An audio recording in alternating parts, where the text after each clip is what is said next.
If I may, I would like to switch to some economic topics and what is your specialty.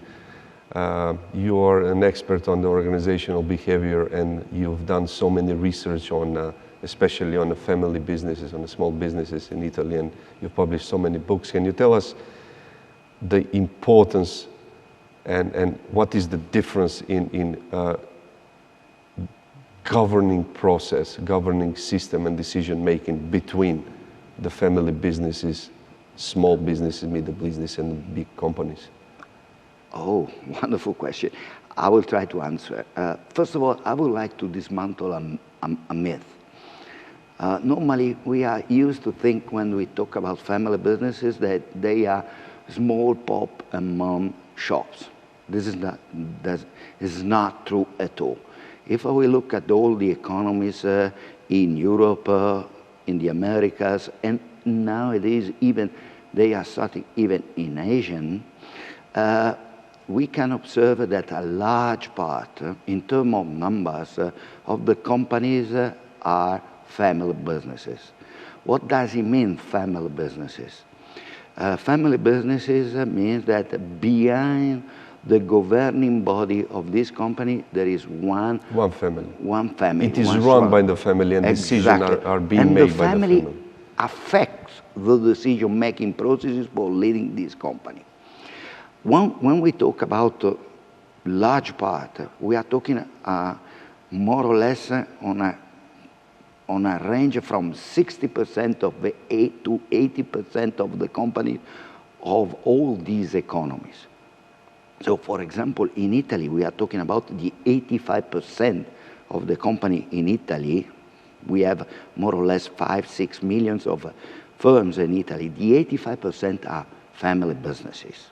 Oh, wow, that's impressive. So 85% of all the companies in Italy are run by families. Exactly. Comparing to, what do you think, comparing to the rest of the European Union? What is the difference? Is Italy something, it's a special? No. The French is the same.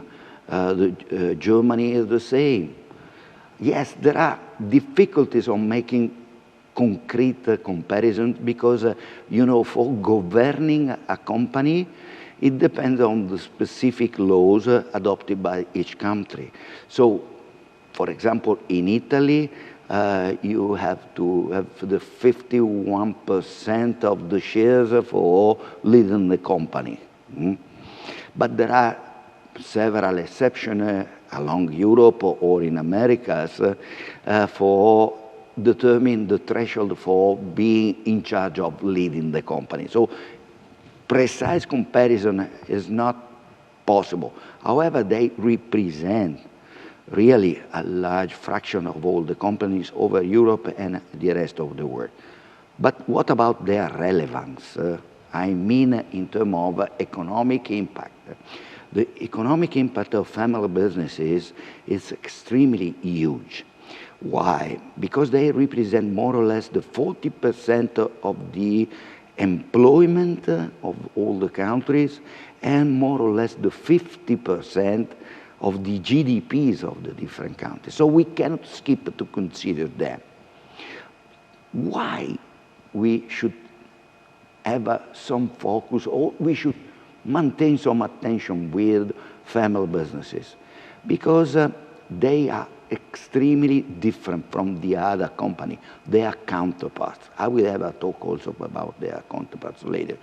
However, why they are so different? Because normally, this is a common sense, but even translated in really strong traditional theories from the managerial perspective, all the decisions in an organization are taken in order to enhancing, creating, augmenting the value of the company itself. And increasing the value, the economic value.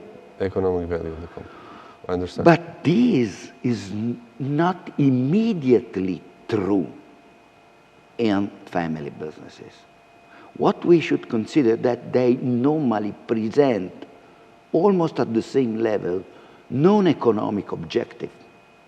For example, if you talk with a famiglia entrepreneur, he will or she will talk immediately about the long-term future of their company in terms of passing the company to the next generation and maintaining the control within the family. Or another topic that you will encounter always is how I can assure the continuity of the tradition of the family from time to time.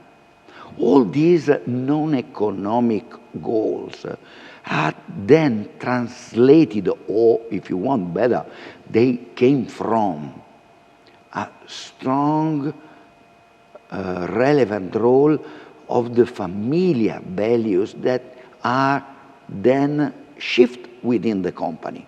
So those set of values, principles, beliefs that came from the family will inevitably shape how do they take decision, putting all these non-economic value at least at the same level of the economic goals. So we have to reflect about that. When they have to decide, for example, should I disinvest from a stagnating business area? Well, the first question they pose themselves is, how much emotion I will lose that I have piled behind me in my family, what they represent in terms of those projects, in terms of emotional value. So what you're saying is that emotion plays a